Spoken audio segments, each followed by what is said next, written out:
అందరికీ నమస్కారం. ఓం divine and channel కి స్వాగతం. మన ఓం డివైన్ అండ్ ఛానల్లో నేటి దర్శనం సిరీస్ లో భాగంగా ఈ రోజు మనం వచ్చేసి మధురా నగర్ లో ఉన్న నాగమ్మ తల్లి పుట్ట దగ్గర ఉన్నాం. చూస్తున్నారు కదండి, నా వెనక వైపు అమ్మవారిది పుట్ట అయితే కనిపిస్తుంది. ఇక్కడికి నిత్యం భక్తులు వచ్చి అమ్మవారికి అంటే అభిషేకాలు అవన్నీ చేస్తూ ఉంటారు. పసుపు కుంకుమలు కూడా వేసి అమ్మవారిని చక్కగా నైవేద్యం అవన్నీ సమర్పించి అమ్మవారిని చక్కగా మొక్కుకుంటూ కూడా ఉంటూ ఉంటారు. మరి ఇంతటి మహిమాన్వితమైన ఆలయాన్ని నాతో పాటు మీరు కూడా వచ్చి దర్శనం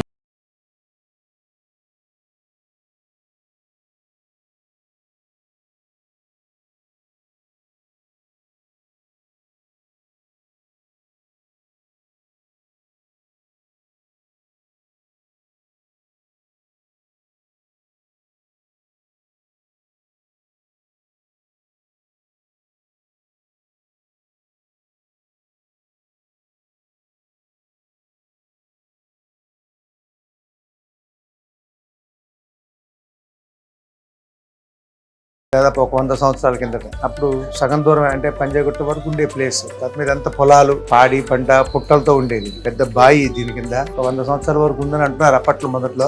ఆ తర్వాత దీని కింద అంత బాయి ఉంటాం, ఇది పుట్ట అనుకుని ఉంటాం. బాయికి పుట్ట ఎట్లయితే అతుక్కొని ఉంటారో ఆ పుట్ట ఆ ప్రకారం ఉండేది అప్పట్లో. సరే, ఆ పొలంలో నీళ్లు, చెరువులు నీళ్ళన్నీ కూడా వచ్చి ఇందులో పడుతున్నాయి. బాయిలో కట్టలు, కాలువలు తెగొచ్చి అలా బాయి నిండిపోయి పుట్టలతో ఉండిపోయేది. వెనక పెద్ద రాగి చెట్టు, ఎప్పటి నుంచో ఉంటున్న అమ్మవారు, వెనక ఎదురుకు అమ్మవారు ఉండేది. ఇప్పుడు లోపల మీరు చూస్తున్న ఒక అమ్మవారు అక్కడదే వెనుకుండేది. ఆ తర్వాత కాలక్రమేణా ఇలా ఇల్లు రావటం, ఆ పొలాలన్నీ కూడా అంతరించిపోయి చివరికి కాంక్రికేట్ జంగిల్ అయిపోయింది. ఆ తరుణంలో అప్పటికి పుట్ట ఒక్కటి ఇక్కడ ఒంటరిగా ఉంది. ఈ బాయి కూడా కొంచెం బాయి ఉన్నట్టుగా ఉంది. ఆ తర్వాత నేను చూసి పుట్ట ఏమైనా అయిపోద్దామని అనుకుని, అప్పట్లో వర్షాలు బాగా పడుతుంటే పుట్ట ఇంకా పైకి ఉండేది. మినిమం ఒక ఫ్లోర్ అంతా పుట్ట ఉండేది.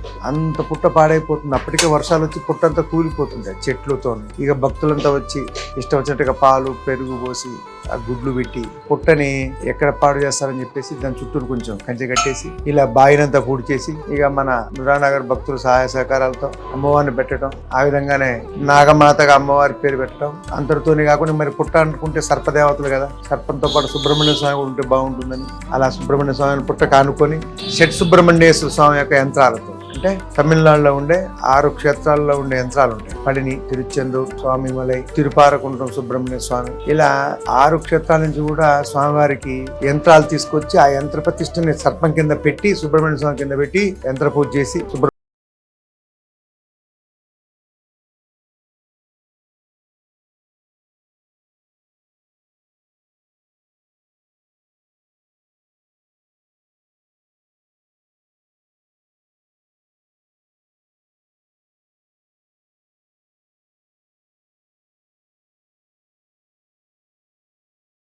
నిజంగా మన నాగదేవతలు అంటేనే భక్తులు రావాలి పుట్ట దగ్గరికి. ఏ దోషం ఉన్నా, ఎలా ఉన్నా, ఏ గుడికి పోయినా పోకపోయినా అందరూ కూడా ఈ విధంగా నాగదేవతను దర్శించుకోవాలి. సంతానం కోసం అయితేనేంటి, చదువు, ఆరోగ్యం ముఖ్యం. ఏంటంటే సుబ్రహ్మణ్య స్వామి అంటేనే ఆరోగ్యం, మేధస్, బుద్ధి ఇచ్చేవాడు అనమాట.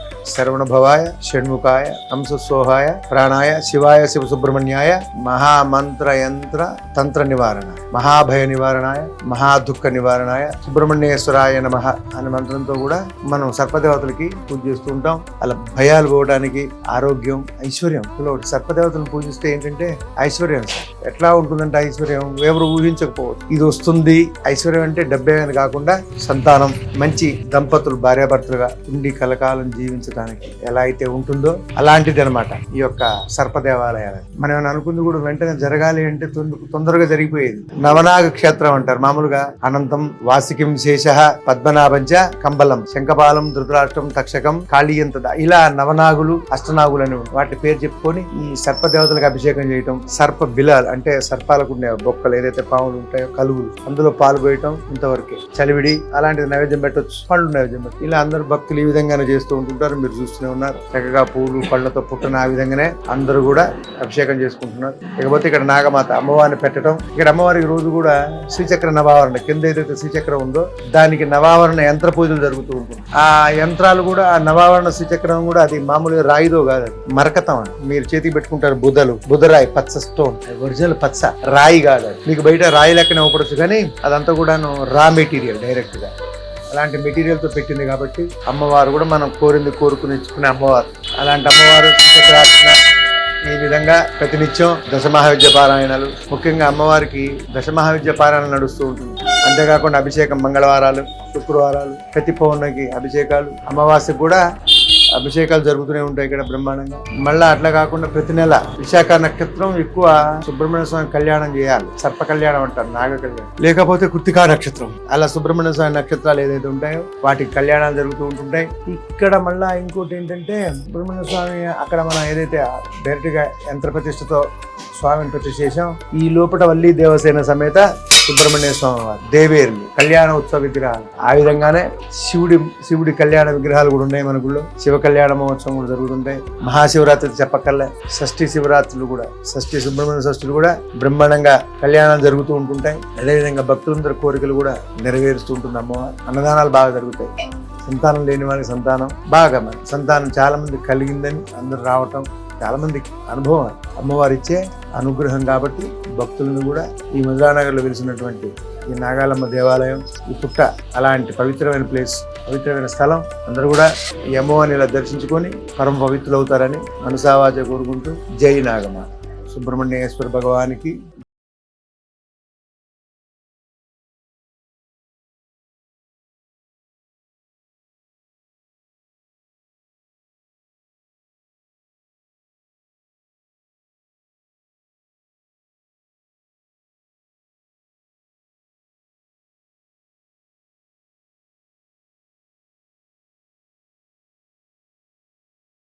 ఇక్కడ మనం చూసినట్లయితే రావి చెట్టు కనిపిస్తూ ఉంది. పూజారి గారు చెప్పినట్లుగా ఈ ఆలయం అంటే 100 సంవత్సరాలకు పూర్వం నుంచే ఉందని చెప్తూ ఉన్నారు.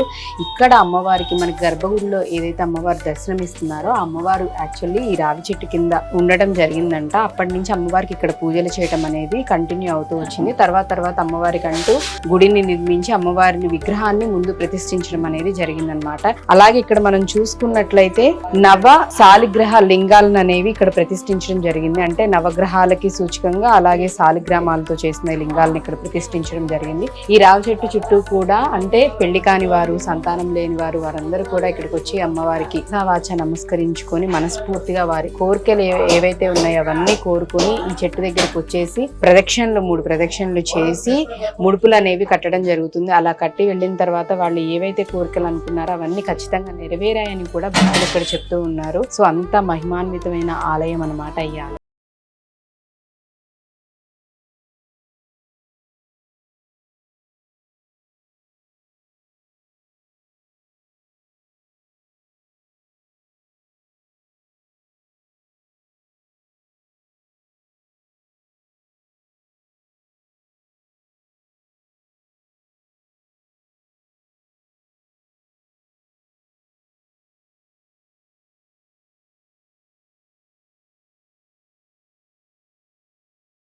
సుబ్రహ్మణ్యేశ్వర స్వామిని కూడా అంటే అమ్మవారి విగ్రహానికి ఎదురుగా ప్రతిష్ఠించడం జరిగింది. అలాగే శివలింగాన్ని కూడా ప్రతిష్ఠించడం జరిగింది. గణనాథులు కూడా ఇక్కడ ఉండటం జరిగింది.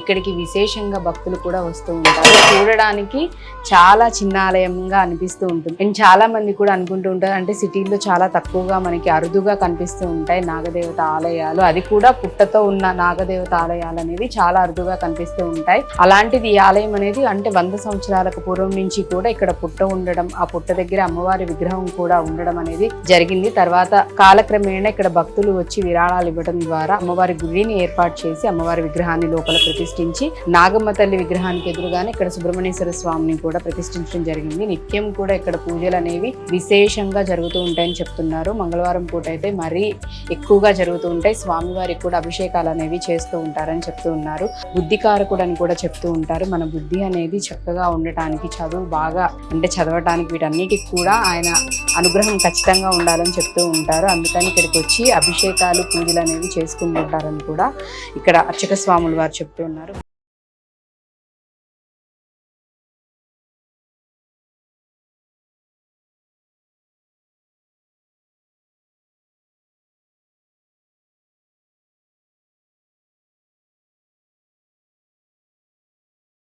ఇంతటి మహిమాన్వితమైన ఈ ఆలయాన్ని మీరు కూడా ఖచ్చితంగా ఒకసారి వచ్చి దర్శనం చేసుకొని ఆ నాగమ్మ తల్లి ఆశీస్సులను పొందండి.